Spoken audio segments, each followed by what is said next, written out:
welcome to We Wine Whenever. I'm Wendy. I'm Kelli.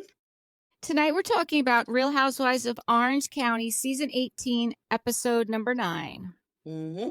So we start out with Heather and Alexis driving, and Heather invites Alexis to the family equality event in Sonoma. Heather lets Alexis know that she's also invited Shannon, which, she should invite Shannon. Yeah, I mean, Shannon would obviously be invited because she's a full-time cast member, but It's nice that she's including Alexis because they both have children who have, gender differences, whatever. Exactly. Yeah. Exactly. Who identify as whatever. Yeah. So, and then Heather and Terry are at home with the kids and they're talking about why they moved to LA. And Heather says it's more inclusive, especially for her children. Ace, who can get a fresh new start, and Kat has a school that's, like she's thriving in, and there's, there's theaters there. I didn't actually realize. I mean, I know that they had mentioned it in the beginning that they had moved to LA, like they have a rental in LA while they're building their other house. Yeah. And then they had that little place at the club, whatever. And then they have the penthouse in LA. Right. So they've got a lot of roots going on. They do. They do. Really do hope that she stays on OC, though. I really hope that she doesn't make that jump to Beverly Hills. I'm starting to like her on OC, and I don't know. And I'm not saying she wouldn't fit in. Obviously, she'd fit in. Obviously, they got the bank account to back it up. But yeah, I don't know. I like her on.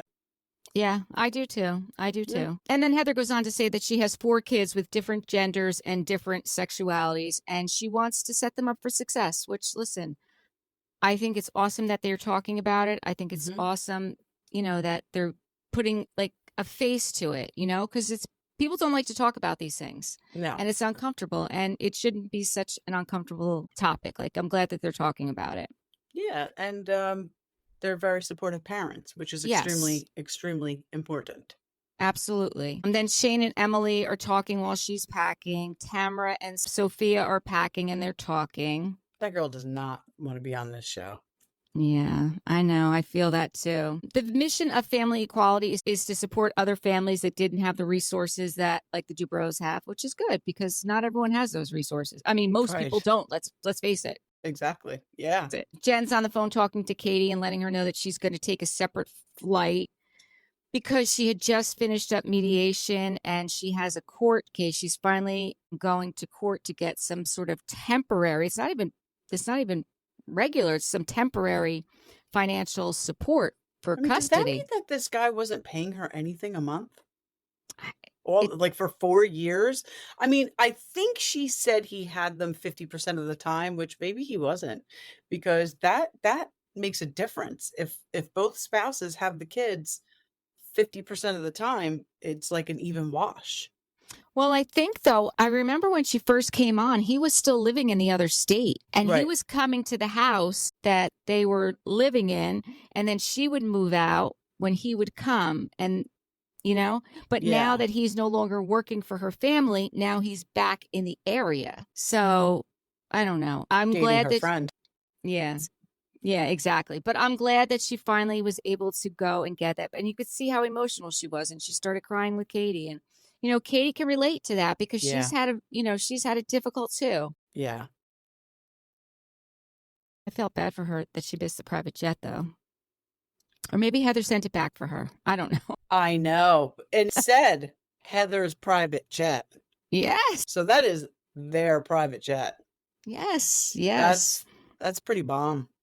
Yeah, absolutely. So they all get on the private jet, and Shannon gets out of the car, and her suitcase falls all over the place. Her stuff falls out of her suitcase. She can't catch a break. She can't catch a break, Shannon. Holy cow. I mean, she's so funny. Then Heather says, wait, there's a seating chart when they all get on the plane, which does not surprise me. It doesn't surprise me either. I thought it was a little silly, but it doesn't surprise me. But listen, with all the tension that was going on, I think it was a smart thing that she did do the seating chart to keep to keep Shannon away from Alexis and, to keep it civil. The night before the trip, Alexis and John, so they're talking about this on the plane. So the night before the trip, Alexis and John were on the red carpet. And John was wearing the Ferragamo shoes that Shannon had bought him. I mean, you want to hear something funny? Eric has those shoes. Does he really? Eric's sister used to work at a very nice boutique, and she got them for him. And actually, Joe wore them to the prom last year, but they were too that's small great. on him. And he was That's like, great. "Oh my God, my feet are killing me." But I thought that was so funny that Eric actually had those shoes. That is funny. I mean, and it's listen. They were Shannon was talking about it before they got on the plane, and then Tamra gets wind of it and has to yell it out. Asshole. She's just such an asshole. She really is an Yep. asshole. Yep. She really is. Because I don't think Gina said it, but she was like away from them, right? Right. And it away wasn't a big from deal. Alexis. Right. Yes. It was not. Yes. It wasn't supposed to be made a big deal of. But Tamra got wind of it and likes to stir the pot, which she's done it. Well, we'll get into because she did it again. Yes, she did. Okay. So then once they get there, they kind of split up into two different groups, right? So Shannon goes with, who does Shannon go with? Shannon goes with Emily, Gina, and Katie. And they're all having lunch together. And she tells them that she's got a deadline to respond to today for John's lawsuit. And that she tells them that she's counter-offered half and she's just waiting. You know, she's not going to go a penny higher and she's waiting to hear back from them. And then during the lunch, she gets a call from her attorney and he comes back and says no. And she's like beside herself. We'll get back to that. And then the other women are Heather, Alexis, and Tamra. And then they go and meet up with the CEO of Family Equality for the wine tasting. And they're kind of celebrating and cheersing because they had just sued the state of Florida for the Don't Say Gay ruling, and they won. Right. Which is big news. It's big news. Yeah. I mean, I don't know exactly what that law was. I mean, I don't think it was called Don't Say Gay, correct? It wasn't really called that, right? That was just a name they gave it? Yes. Okay. I agree. I mean, I would pray to God that's not the real name of it. But I'm happy that they were successful in overturning whatever they were trying to do. And that was kind of, I remember when we talked about the Valley, that was brought up on the Valley as well. That whole, and yes. And I thought, was it in California? But no, it was in Florida. Like you had said that back then. It was in Florida. So, you know, I'm glad that they're fighting it, you know, everywhere because it shouldn't be. We shouldn't have those. We shouldn't have those laws. No. We should be inclusive. Yes. Yes. So then, Heather did a champagne collaboration with the Family Equality Group. So she came up with, you know, 4 different champagnes that kind of loosely reflect each of her 4 children. And 100% of the proceeds for that is going to Family Equality, which is awesome. Yes. Because people will buy that just because it's got her name on it. Absolutely. We will. Yeah. Well, it depends on how expensive it is. Well, that is true. That is correct, Heather Dubrow. If you price it for the regular people. Yes. We don't have fancy pants money. We don't have fancy pants money. And then Jen meets up with them while they're there. So she gets up and she gets to California and she meets up with them and she lets everybody know that she was able to get some support, but $6,000 a month for 5 children doesn't really seem like much. I'll be honest with you. I mean, I don't know what the guy makes. What is that? That's $72,000 a year. Yeah, but still in her. Right, but I mean, how much does he make? I mean, I'm sure he makes a decent buck. Yeah, I guess. If they were living that lifestyle before, then he must make good money. Right. So. And then Shannon and Emily and Gina and Katie, they all go to the spa because they're having spa treatments done. And at the spa, the perfumer walks in and says to the ladies, tell me your favorite scent and why. And Emily's like, you mean like tacos? That was amazing. Emily really loves her food. She loves her tacos. Remember, wasn't her tagline last year about tacos? It was about tacos. It was about tacos. And then she's like, okay, it could be tacos, but why? Well, they're really meaty and cheesy and juicy. Yeah. And I'm just like, oh my God. And then the look on Gina's face when she's talking about it, it was priceless. It was priceless. That was very good. Very good. I don't really know what the point of that was, though. Like, what was that? Like, she was going to give them that perfume, like, and then they smelt different other I'm sure there was more to the scene that just got cut. Yeah, like maybe But, they were going to do. you can go do that. You can go create your own perfume. Yeah, So maybe it was part of that, and we just didn't see the rest of it. that could be. Yeah. That could be. And then Gina tells them about how she got a new dog, another doodle, and she feels like getting the dog is helping fill a void since Travis moved out. And the ladies kind of think that she's just like putting a Band-Aid on it because it's a dog. Yeah. I thought it was cute that they named him Clover to represent Travis's Travis. Irish side, and her other dog is Meatball for her Italian side. I thought that was Yes. adorable. But Yes. yeah, I think, it still puzzles me why she did what she did. I mean, I guess it was to give her kids more room. I guess it was just to give her kids more room. And there's really nothing wrong with that. I don't think that there is, but I did feel bad when she was talking about her daughter, Sienna. Yeah. Who has a really hard time with transitions. And they kind of showed a little scene about, how she, listen, they're young, but their kids are resilient, Yeah. I mean, I don't like change at all. Right. So, for a little girl, but she'll get past it. She'll, every day is just yeah. If there's ever something you don't think you could do, like I could never do that, but then you do it one day and then you do it the next day and you do it the next day. It just becomes a habit and, or something you do and you just accept it. And then she also says how Travis feels like all the renovations that she's doing there is like her trying to erase him being there. And he's kind of triggered by that, which is understandable. It's understandable. Sure. Especially when she's doing the construction in the kids' rooms. It's like but the kids really seem to want to be together. Right. Like, because when she said, you could stay at Travis's house, they're like, yeah, we want to stay there. Right. So that's good. Absolutely. Absolutely. Yeah. I think as kids get older, they're going to need more space. They are going to need more space. Yeah. And I'm sure a lot of it has to do with the fact that he's not divorced yet. If he were divorced and in a position where they could go purchase something together, right. Sure, Gina would feel much better about that. But he's not. Right. So, get it together. Finalize the divorce and then you can move on. Hopefully by the reunion, maybe we'll hear some news that something has happened on that front. Yeah. So then on the other side, like I said, then Shannon gets a call from her attorney and we find out that he is not accepting anything except for the full amount.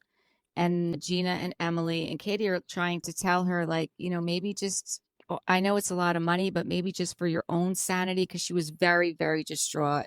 Yeah. Just pay him the money and move on. And then Gina says, well, with the video. And of course, Emily's like, she doesn't know about the video when she's sitting right next to Shannon. And Gina had to know she didn't know. She would have known by now if she knew.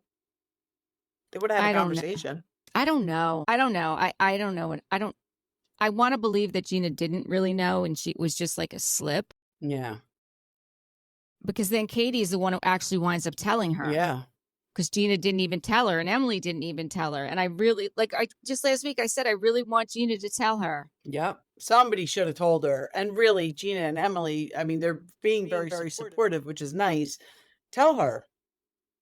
Yeah.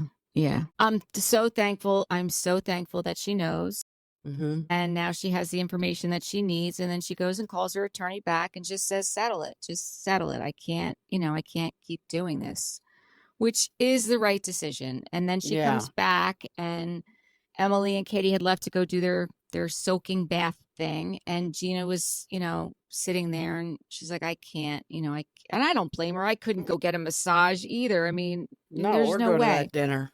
No. So she goes back to her place and Gina goes and gets her massage. And then we see Shannon, she goes down to take a nap. And then we see her walk over to Heather's room. And, you could see just, she was so visibly shaken. You could see how upset she was.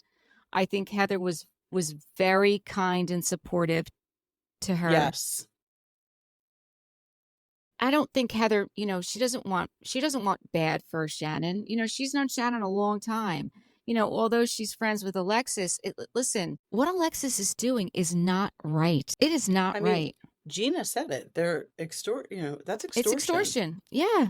And by the way, Bravo, you're backing it up. It's on video. It's documented now that that's exactly what they were doing, and you were facilitating it on camera. I feel like Bravo is really got one foot in the grave, quite honestly. I really do. I can't believe what they consider entertainment. This is not entertainment. This is very sad. And she made a big mistake, Shannon. That picture of her was horrible. Yeah. So then she shows the picture to Heather that she had texted to John Janssen after the accident. She was still sitting in the car when she took that picture of herself, right? I think so, because she said she texted him that picture after the accident and he didn't respond to her. To that she went picture. Unconscious and woke up in the hospital. Right. But her friend was saying to her when they were recounting what happened, like, how far down the road were you? Like, he had to have heard that accident. Mm-hmm. He had to have heard that accident. And then you sent that picture, and then he doesn't respond to you until the police show up with the dog. I mean, come on. Yep. And then he texted her and said, "What's going on? The cops were here." Right. So that was like a while later after they got her to the hospital, right? And maybe got a little more information.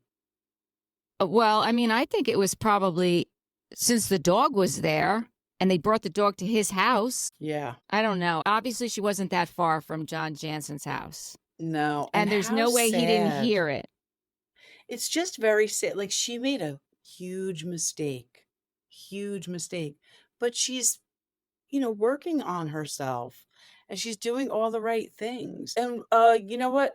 What about in the van where Tamra was talking about a picture of Shannon sitting at the mall drinking alone?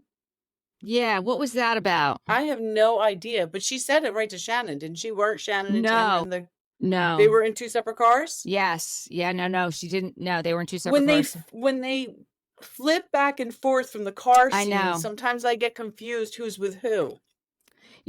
But again, she's just stirring the pot. Who fucking cares? As long as she's not driving. Right.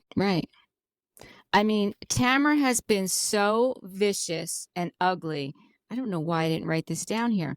When Jen showed up and Katie and Heather were talking about how they kind of resolve things. Again, Tamra says Gina threw you under the bus to Heather, to Katie. Yeah, to Heather. To Katie about the whole Heather situation. Yeah. Again, why does she keep inserting herself in that? Like, why? Because she thinks that's her job. She kept saying that about Margaret on New Jersey because they're friends.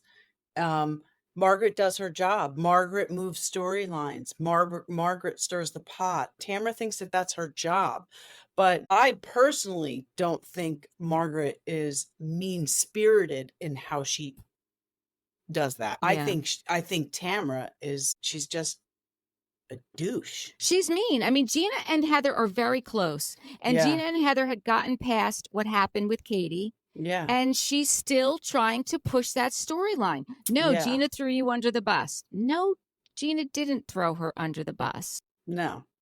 I think that Gina, when it came down to it, was on Heather's side. Oh, absolutely. And probably didn't admit to all of the involvement she had in that coming out. But that is what it is. And it's up to Heather to move past that and accept it and accept her apology and move on. And she has. So, right. Done deal. Right. How about God bless Vicky Gunvalson? Yes. What she said about Tamra and her daughter, spot on. Go fix your family. Yeah. Before you start casting stones at everybody else. And then that stupid video of Tamra fake crying. The first time I was thinking about it, the first time I saw Tamra fake cry, well, maybe not the first time, but the time it really stood out to me was when Eddie proposed to her with that stupid clamshell. and they were sitting on that dock on. Were they in Bora Bora or someplace Yep. like that? Yeah. Yep. I mean, ridiculous fake cry. Ridiculous. But we had probably seen it before with her scenes with Simon, because, Yeah. but that video she posted, leave me alone. Like, come on. You're the nastiest thing on Bravo right now. You deserve everything she said. She absolutely deserved everything she said. And I will tell you, the public is not giving her a break either. Nope. They're making fun of her. I mean, she was making those videos of her procedure and her plastic surgery, which were horrible to begin with. Her own mother said, like, this is ridiculous. That is bad. I mean, why would you put that on social media? I'm sure it's going to look fantastic when it heals, but go heal in peace, man. Just go heal in peace, and we'll see you when it's all done. Because she wants attention. Absolutely. She sees how it's going. Everyone is turning on her. All the fans are turning on her, and she's getting a lot of grief. Yep. So maybe they'll feel sorry for me because look at what I look like, and this is, what I have to do to be on this show. Yeah, exactly. It's like, come on.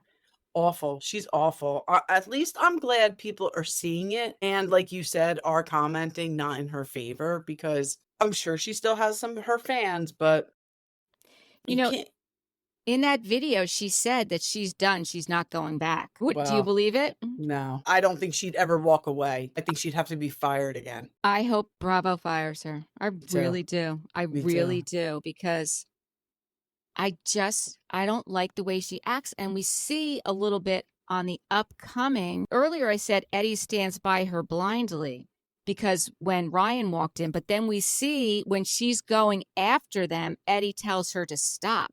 Oh, he does? That's in the coming attraction? That's in the coming attraction. So interesting. Eddie is sitting next to her and tells her to stop. Don't do that. Well, she's so stupid. Like, these are legal matters that should not be talked about on national television, especially when it's an ongoing investigation. She's just stupid, really. She's just dumb. Yeah. She doesn't know any better because she's dumb. I mean, she's already been sued once. Yep. Yeah. And by the way, John Janssen, here's a PSA for you, because I like to give out my PSAs, but Shannon saying that she paid for things the first half of your relationship does not make you look like a bad guy. She was on a television show. She's got a lot of money, or had a lot of money. I don't know what you do for a living. I'm sure you make a great living, but she made more at the time and paid for things.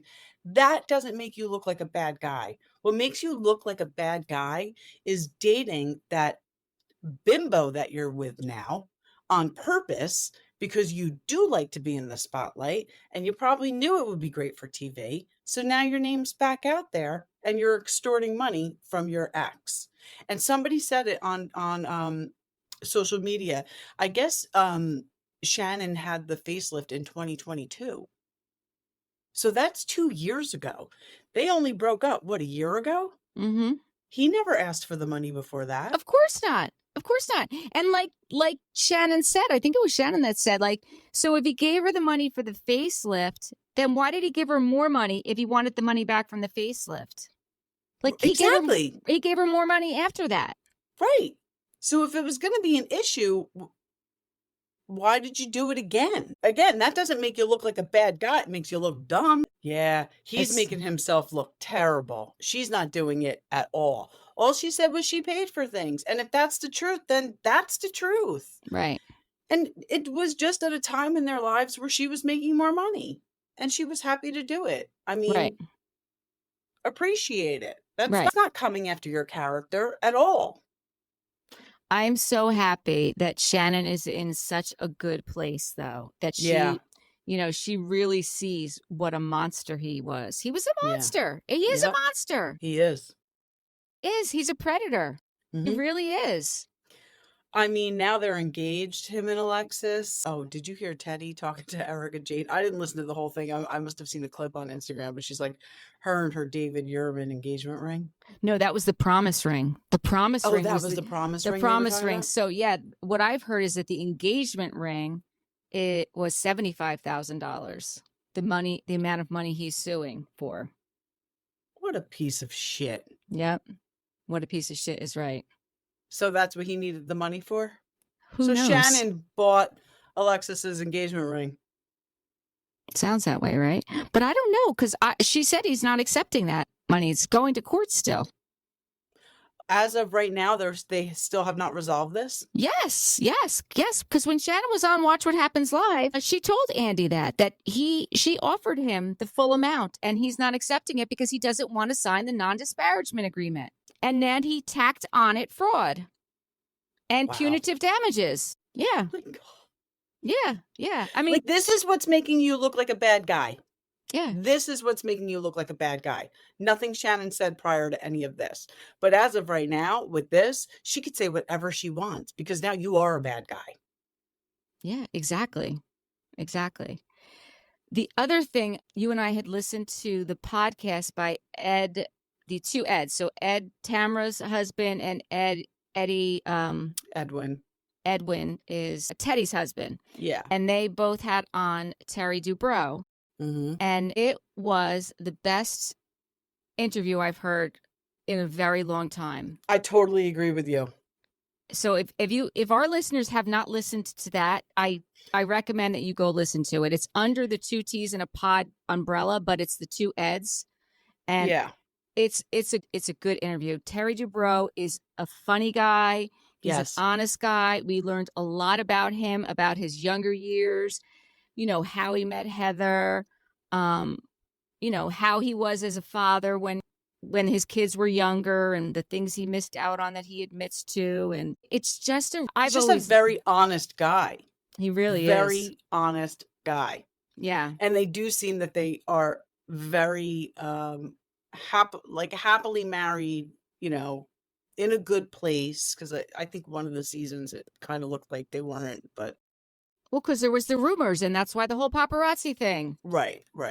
It's all rumors. He's just an honest guy, and I love hearing the stories about his brother. Yes. I didn't even know any of that quite right. I knew nothing about that. I remember he said it on the show. It might have been when he first came on. He was telling somebody, it could have been Eddie, but he was telling somebody that his brother was the lead singer of Quiet Riot, and as soon as he said it, I was like, holy shit, they look a lot alike. Yeah. I didn't realize his brother had substance issues, and I hope he doesn't any longer. Is he still alive? I think he is. I hope so. Well, I think he would have said it. Yeah, I think he would have too. And the other thing I thought was very interesting is he brought up the whole when that season where Heather had the sushi party, the Nobu party, and they had that housewife come in who had previously sued Terry Dubrow. Yes. And the producers and Evolution, the production company, who is his production company, knew all about it. And and I don't blame him. I do not blame him. That's what I'm saying. Yeah. They're setting up their own employees. Yes. And Heather's on camera saying, I'll shut it down right now. She don't fucking need that job. No, and he doesn't either. They've reached out to her to come back on the show when they fired Tamra. Yeah. She doesn't need that job. And like Terry said, even the botched, it's like a net zero. He makes more money operating than he does for that show. He doesn't need any more business. Right. He's got plenty of money. He doesn't need more money. I mean, know what I thought was nice that he said? That a lot of plastic surgeons, and I never even thought about this, but it makes total sense. Like a lot of plastic surgeons in his position will start a procedure and then a younger, less experienced doctor will come in and finish it. So they'll hop from operating room to operating room and start 3 procedures. So they're making 3 times the amount of money he's making. But he doesn't do that. He does every surgery from beginning to end, every stitch. I really appreciated that he said that. I thought that was really great. I agree 100%. I mean, everything he had to say, I'm like, he is a good guy. He's an ethical man. Yes. I think he's funny. I think he's charming. I just fell in love with Terry Dubrow. And he's totally acknowledges I can be a jerk. Yeah. I was obnoxious. He calls himself obnoxious. He was obnoxious when he was in school. He was obnoxious when he was younger. And he didn't come from this. Right. It was a very good interview. And even now he still can be obnoxious, not in a malicious or mean manner, Right. but he can be, you know. Yeah, I enjoyed that interview. I think he's a nice, honest guy. Yeah, I would love to go to dinner with Heather and Terry Dubrow. Yeah. I mean, you could throw Josh and Heather Altman in there too. Oh my 'Cause I God, that love would be that. so much I know. fun. I know. All right, you guys hit us Hit up. us up. You're gonna have to fly us out to LA, Yeah, but hit us up. yeah, we'd love to come. We would. We really, really would. I guess that's it. I don't really have anything else about OCD. No. I mean, it took me all day today in increments to watch it because every time I put it on, Eric came into the kitchen and wanted to talk to me. I'm like, all right. So of course I pause it and he's like, oh, you got to pause it. I'm like, yes, I have to pause it because I'm talking about it later with Wendy and I need to know what I'm talking about. Exactly. God. And then if you don't pause it and you're paying attention, they'll be mad that you're not listening to them. You're not even looking at me. Right. Okay. One day they'll get it. I hope so. Fingers crossed. There you go. All right. Until next time, thank you for watching and listening to We Wine Whenever. I'm Wendy. I'm Kelli. Bye. Bye.